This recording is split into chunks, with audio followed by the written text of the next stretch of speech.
نحمده ونستعينه ونستغفره ونعوذ بالله من شرور أنفسنا ومن سيئات أعمالنا من يهده الله فلا مضل له ومن يضلل فلا هادي له وأشهد أن لا إله إلا الله وحده لا شريك له وأشهد أن محمدا عبده ورسوله يا أيها الذين آمنوا اتقوا الله حق تقاته ولا تموتن إلا وأنتم مسلمون يا أيها الناس اتقوا ربكم الذي خلقكم من نفس واحدة وخلق منها زوجها وبث منهما رجالا كثيرا ونساء واتقوا الله الذي تساءلون به والأرحام إن الله كان عليكم رقيبا يا أيها الذين آمنوا اتقوا الله وقولوا قولا سديدا يصلح لكم أعمالكم ويغفر لكم ذنوبكم ومن يطع الله ورسوله فقد فاز فوزا عظيما أما بعد فإن خير الحديث كتاب الله وخير الهدي هدي محمد صلى الله عليه وسلم وشر الأمور محدثاتها وكل محدثة بدعة وكل بدعة ضلالة وكل ضلالة في النار أعوذ بالله من الشيطان الرجيم من همزه ونفخه ونفثه بسم الله الرحمن الرحيم وما آتاكم الرسول فخذوه وما نهاكم عنه فانتهوا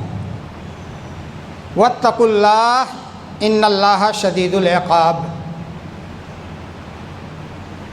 وقال تعالى في مقام آخر فليحذر الذين يخالفون عن أمره أن تصيبهم فتنة أو يصيبهم عذاب أليم بزرگان دین، علماء کرام، حاضرین جمعہ، نوجوانان ملت اسلامیہ اور ملت کی ماں اور بہنوں،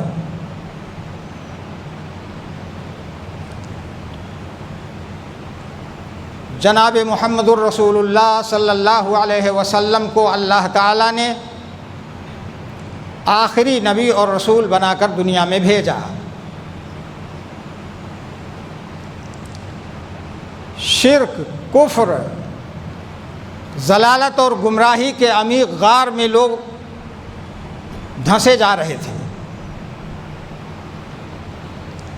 کون سی ایسی برائی تھی جو اس معاشرے اور سوسائٹی میں نہیں پائی جا رہی تھی؟ اللہ تعالیٰ نے محمد الرسول اللہ صلی اللہ علیہ وسلم کو ہادی، رہبر اور رحمت للعالمین بنا کر بھیجا، اور آپ نے لوگوں کو ضلالت اور گمراہی سے نکال کر صراط مستقیم دکھایا اور اس پر چلایا، اور انشاءاللہ العزیز صراط مستقیم پر چلنے والوں کا یہ سلسلہ قیامت تک چلتا رہے گا۔ میں نے آپ کے سامنے ایک مختصر سی آیت کریمہ پڑھی ہے، اس کا ترجمہ آپ سماعت فرما لیں۔ اللہ تعالیٰ نے رسول اللہ صلی اللہ علیہ وسلم کے بارے میں فرمایا کہ وما آتاکم الرسول فخذوہ وما نہاکم عنہ فانتہوا واتقوا اللہ ان اللہ شدید العقاب۔ رسول صلی اللہ علیہ وسلم تمہیں جو کچھ دیں انہیں لے لو۔ ما آتاکم، جو کچھ دے یعنی جتنی باتوں کا حکم دیں تمہیں، ان باتوں پر عمل کرو۔ لینے کا مطلب یہی ہے کہ جتنی باتوں کا رسول اکرم صلی اللہ علیہ وسلم تمہیں حکم دے، چاہے تمہاری ذات سے متعلق ہو، چاہے تمہاری اولاد سے متعلق ہو، تمہارے بیوی بچوں سے متعلق ہو، تمہارے مال و دولت سے متعلق ہو، چاہے جس قسم کی بات آپ فرمائیں تو ان پر عمل پیرا رہو، مضبوطی سے تھامے رہو۔ وما نہاکم عنہ، اور جتنی باتوں سے آپ صلی اللہ علیہ وسلم منع فرما دیں سب سے رک جاؤ۔ یعنی رسول اللہ صلی اللہ علیہ وسلم کے جو اوامر ہیں، یعنی آپ کی طرف سے جتنی باتوں کا حکم دیا گیا ہے اور آپ کی طرف سے جو منہیات ہیں جن سے آپ نے منع فرمایا ہے، سب کو اختیار کرنا، یعنی اوامر پر عمل کرنا اور نواہی سے بچنا اور دوسروں کو بچانا لازم، واجب اور ضروری ہے، فرض ہے۔ یہ حکم ہے، اللہ تعالیٰ کا حکم ہے، کسی انسان کا نہیں، کہ لوگوں رسول صلی اللہ علیہ وسلم تمہیں جو کچھ دے ان پر عمل کرو، ان کو لے لو، اور جتنی چیزوں سے منع فرمائے ان سے رک جاؤ۔ آگے اللہ تعالیٰ نے اس حکم کے بعد اور کسی چیز کی ضرورت نہیں تھی، مگر اللہ تعالیٰ نے تقویٰ کا حکم دیا کہ اللہ تعالیٰ سے ڈرتے رہو، اس لیے کہ جب تمہارے دل میں اللہ کا تقویٰ، اللہ کا خوف اور اس کا ڈر ہوگا تبھی تم رسول اللہ صلی اللہ علیہ وسلم کی باتوں پر عمل کرو گے، تبھی تم قرآن اور حدیث کے مطابق اپنی زندگی گزارو گے۔ اور اگر اللہ کا ڈر نہیں ہے تو آپ خود اپنے معاشرے میں دیکھ لیجئے، اپنے گھر گھرانے میں دیکھ لیجئے کہ کتنے لوگ ہیں جو کتاب و سنت پر عمل کرنے والے ہیں، کتنے لوگ ہیں جو اللہ تعالیٰ کے فرامین اور رسول اللہ صلی اللہ علیہ وسلم کے فرامین کو پس پشت ڈالنے والے ہیں اور دعویٰ ایمان کا، اسلام کا اور محبت رسول کا کرتے ہیں۔ فرمایا اللہ سے ڈرتے رہا کرو۔ اس کے بعد مزید دھمکی دی ہے اللہ تعالیٰ نے، بڑی سخت تنبیہ کی ہے اللہ تعالیٰ نے۔ کیا فرمایا؟ واتقوا اللہ ان اللہ شدید العقاب۔ یاد رکھو اگر میرے ان احکام کی پابندی تم نے نہیں کی، میرے اس حکم پر تم نہیں چلے اور رسول اللہ صلی اللہ علیہ وسلم کی باتوں پر عمل نہیں کیا، آپ کی منع کی ہوئی چیزوں سے اپنے آپ کو روک کے نہیں رکھا، تو یاد رکھو اللہ تعالیٰ بڑا سخت عذاب والا ہے۔ یعنی انسانوں تم لوٹ کر کے آخر میں میرے ہی پاس آؤ گے، پھر میں تمہارے کیے کے مطابق تم سے حساب لوں گا۔ ظاہر ہے جو اللہ تعالیٰ کے حکم کے مطابق زندگی گزارنے والے ہوں گے ان کو اللہ تعالیٰ اچھا بدلہ دے گا، اور جو کتاب و سنت کی نافرمانی کرنے والے ہوں گے، چاہے ان کا نام عبداللہ عبد الرحمن کیوں نہ ہو، چاہے وہ محبت رسول کا دعویٰ کرنے والے کیوں نہ ہو، وہ سخت عذاب سے دوچار ہوں گے۔ یہ مقام کہ رسول اللہ صلی اللہ علیہ وسلم کے تمام مامورات اور تمام منہیات واجب الاتباع ہیں، یہ صرف رسول اللہ صلی اللہ علیہ وسلم کو مقام حاصل ہے اور کسی کو نہیں،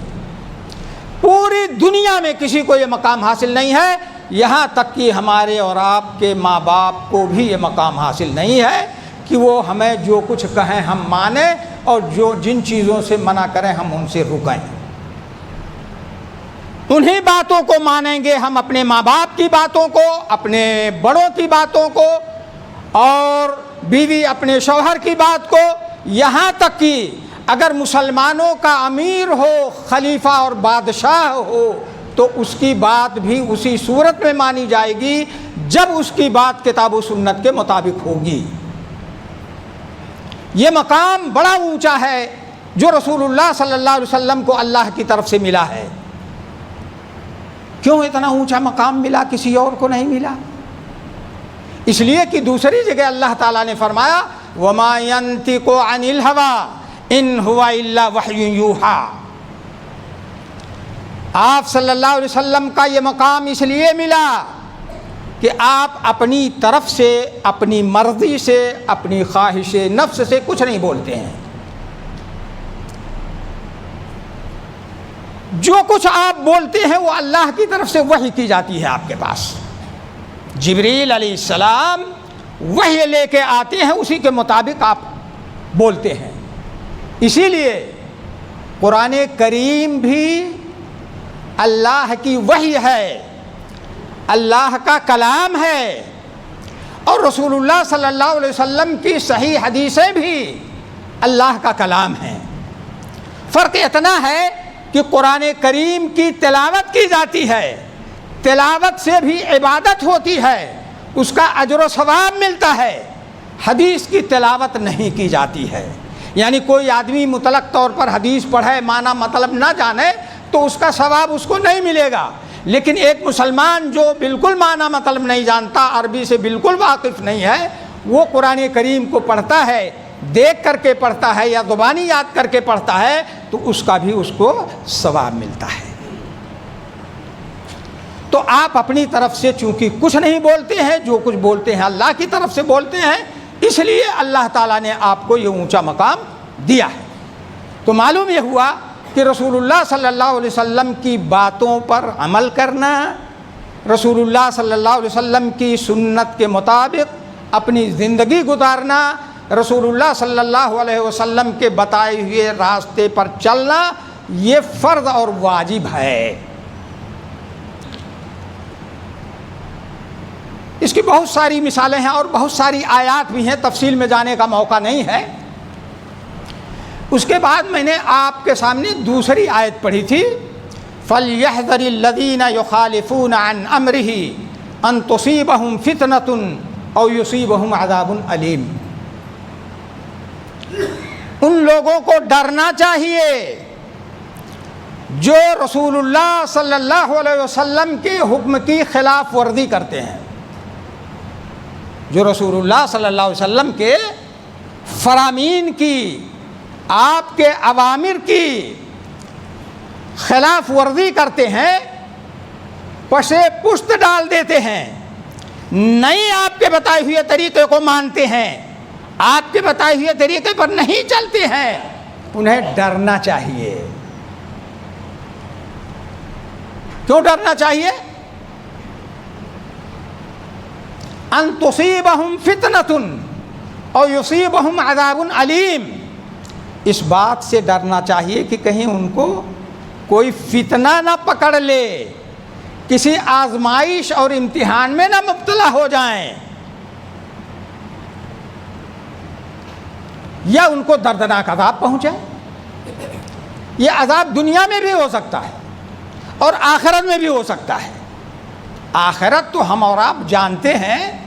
وہ دار الجزا ہے، اور یہ دنیا دار العمل ہے، یعنی عمل کے لیے ہمیں یہاں بھیجا گیا ہے، اور یہاں سے آخرت کی طرف ہم جب جائیں گے تو بدلہ پانے کے لیے جائیں گے، اور سب کو جانا ہے، سب کو اللہ رب العالمین کے سامنے جواب دہ ہونا ہے، کوئی نہیں بچ سکتا ہے۔ تو فرمایا کہ ان کو فتنے سے ڈرنا چاہیے، یا اس بات سے ڈرنا چاہیے کہ کہیں وہ سخت عذاب میں نہ مبتلا کر دیے جائیں۔ اب فتنے کی تفسیر مفسرین نے الگ الگ کی ہے۔ ابن عباس رضی اللہ تعالی عنہما کہتے ہیں کہ فتنے سے مراد قتل ہے، یعنی اگر رسول اللہ صلی اللہ علیہ وسلم کے فرامین کو لوگوں نے نظر انداز کیا، پسے پشت ڈال دیا، تو وہ قتل و غارت گری کے شکار ہو سکتے ہیں، دشمن انہیں قتل کریں گے، ان کے مال اور اموال اور جائیداد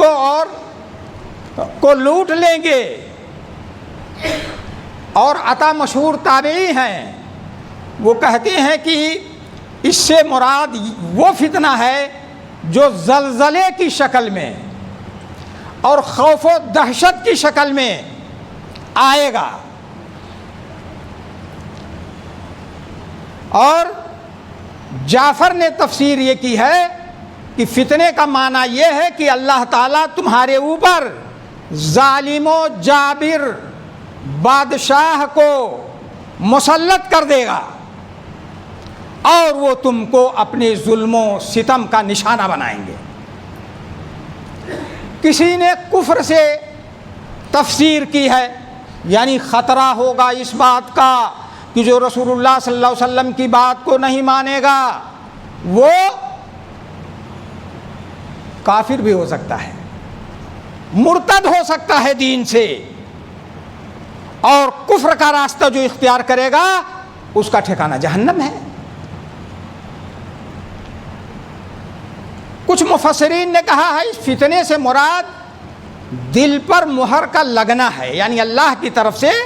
دلوں پر اس نافرمانی کی وجہ سے، اللہ کے رسول صلی اللہ علیہ وسلم کے حکم کی خلاف ورزی کی وجہ سے ان کے دلوں پر مہر لگا دی جائے گی۔ جب کوئی چیز پیک کی جاتی ہے، چاہے لفافہ ہی کیوں نہ ہو، آپ کا خط ہی کیوں نہ ہو، پیک ہو گیا، اس پر مہر لگا دی گئی، اب اس میں کوئی چیز آپ نہیں داخل کر سکتے۔ یہ دوائیں آتی ہیں، مختلف قسم کے کھانے پینے کے سامان ڈبوں میں پیک ہو کر کے، شیشیوں اور بوتلوں میں پیک ہو کر کے آتے ہیں،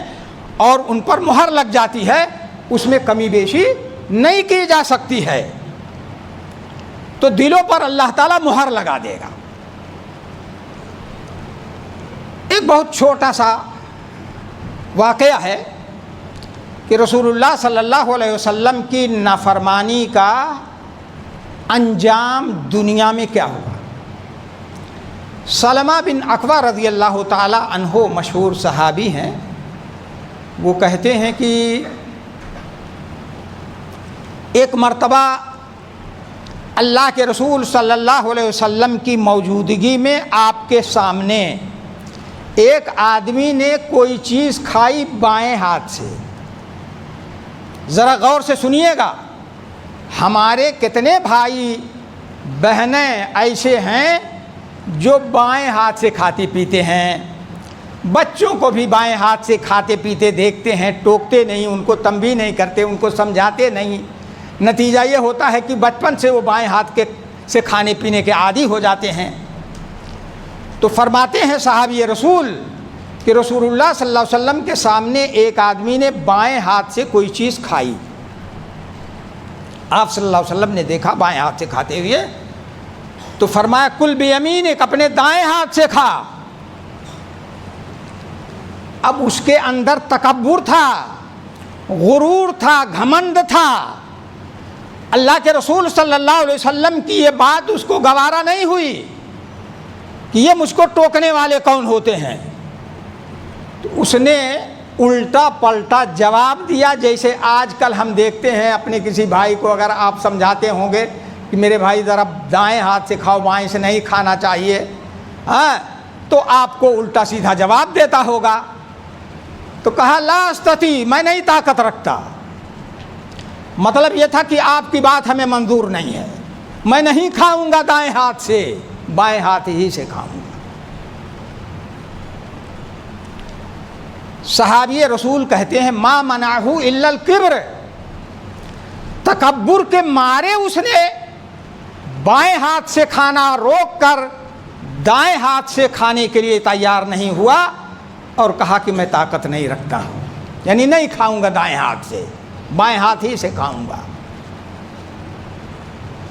انجام کیا ہوا اس کا؟ یہی صحابی رسول کہتے ہیں فما رفعہا الی فیہ، اس کے بعد اس کا ہاتھ شل ہو گیا،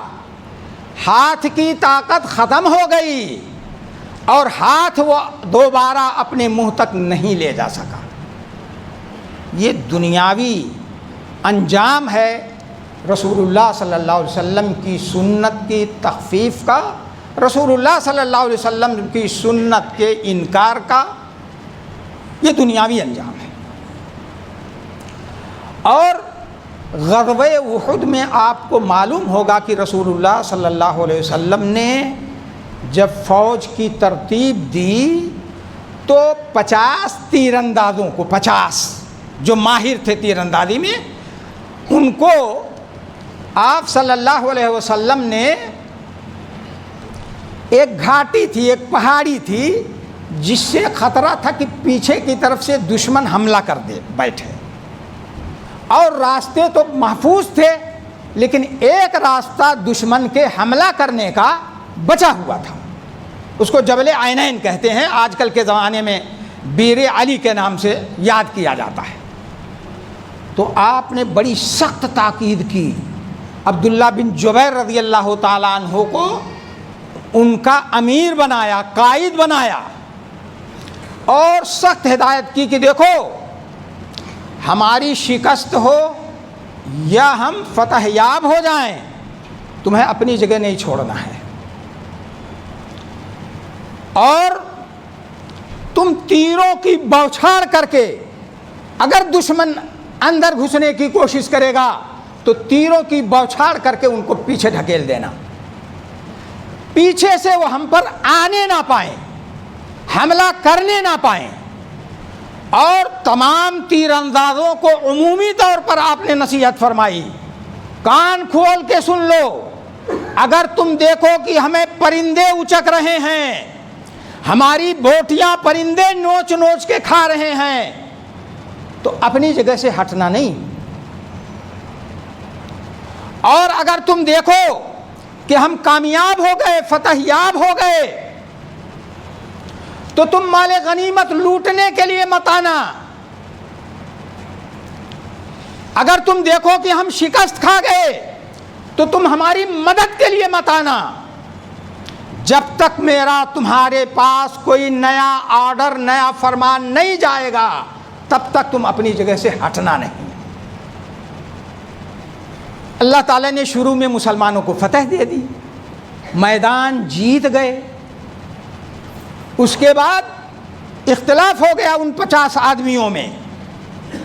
کسی نے کہا کہ مقصد آپ کا تاکید کرنے کا یہی تھا کہ کہیں کوئی خطرہ نہ ہونے پائے، اب تو جیت چکے ہیں میدان، ہم مسلمانوں کے مجاہدین کے قبضے میں آ گئے ہیں، اب کس بات کا ڈر ہے، ہم چلیں گے مال غنیمت لوٹنے میں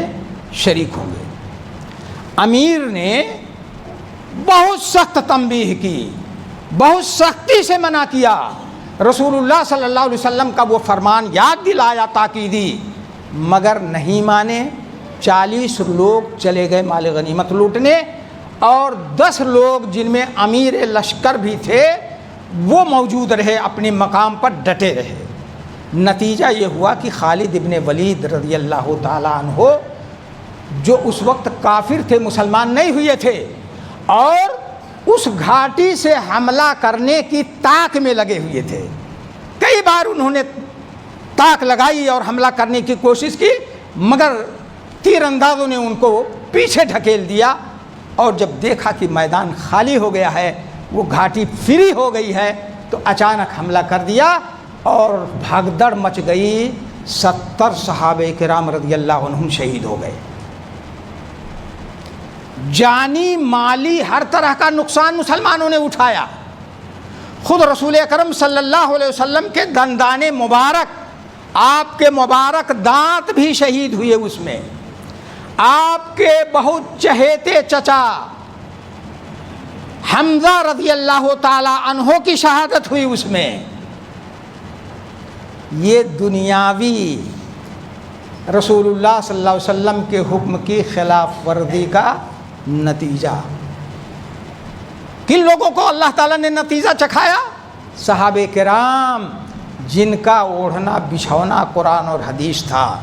جن کی شب و روز کوشش یہی ہوتی تھی کہ کتاب و سنت کے مطابق اپنی زندگی گزاریں، مگر زندگی میں ایک نافرمانی کی اور اس کا انجام بہت برا بھگتنا پڑا۔ اس لیے میرے بھائی اور بزرگوں، ضرورت اس بات کی ہے کہ ہم غور و فکر کریں، سوچیں، اس لیے کہ زبانی دعوے سے کچھ نہیں ہوتا ہے، جب تک عمل نہیں ہوگا تب تک زبانی دعوے سے کچھ نہیں ہوگا۔ زبانی دعویٰ کرنے والے تو آپ نے دیکھا ابھی 12 ربیع الاول کو کیا تماشا ہوا، ناچ گانے ہوئے۔ میں نے سنا ایک غیر مسلم پولیس والا وہ تبصرہ کر رہا ہے کہ بھائی یہ لوگ محمد صلی اللہ علیہ وسلم کی محبت میں یہ ناچ گانے کیا کر رہے ہیں، باجے بج رہے ہیں، ناچ گانے ہو رہے ہیں، ڈانس ہو رہے ہیں روڈوں پر، یہ کون سی محبت ہے؟ اور محمد صلی اللہ علیہ وسلم کے طور طریقے پر چلنے کا یہ کیا طریقہ ہے؟ غیر مسلم تبصرہ کر رہا ہے، مگر ہم ہیں کہ مگن ہیں، سمجھتے ہیں کہ بہت اچھا کام کر رہے ہیں۔ تو یہ رسول اللہ صلی اللہ علیہ وسلم کی جتنی باتیں ہیں قرآن کے اندر اور حدیث کے اندر، یعنی اللہ کی طرف سے آپ کو دی گئی قرآن کی شکل میں یا رسول اللہ صلی اللہ علیہ وسلم کو دی گئی وحی خفی کی شکل میں، ان سب پر عمل کرنا ضروری ہے۔ اسی سے ہماری دنیاوی زندگی بھی بنے گی اور اخروی زندگی بھی بنے گی۔ اللہ تعالیٰ سے دعا ہے کہ رب العالمین ہم سب کو کتاب و سنت کے مطابق زندگی گزارنے کی توفیق عطا فرمائے، ہم سے وہی کام لے جن سے وہ راضی ہو، ان کاموں سے ہمیں دور رکھے جن سے وہ ناراض ہو۔ رب العالمین جنت میں لے جانے والے راستے پر ہم سب کو چلائے، جہنم سے قریب کرنے والے راستوں سے رب العالمین ہم سب کو دور رکھے۔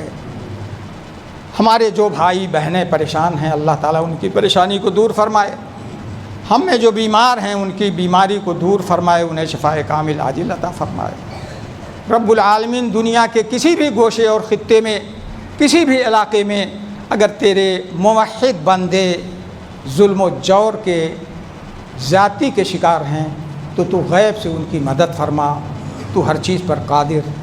اور ہر چیز کو دیکھنے اور سننے والا ہے۔ وصلی اللہ علی نبینا محمد وعلی آلہ وصحبہ وبارک وسلم۔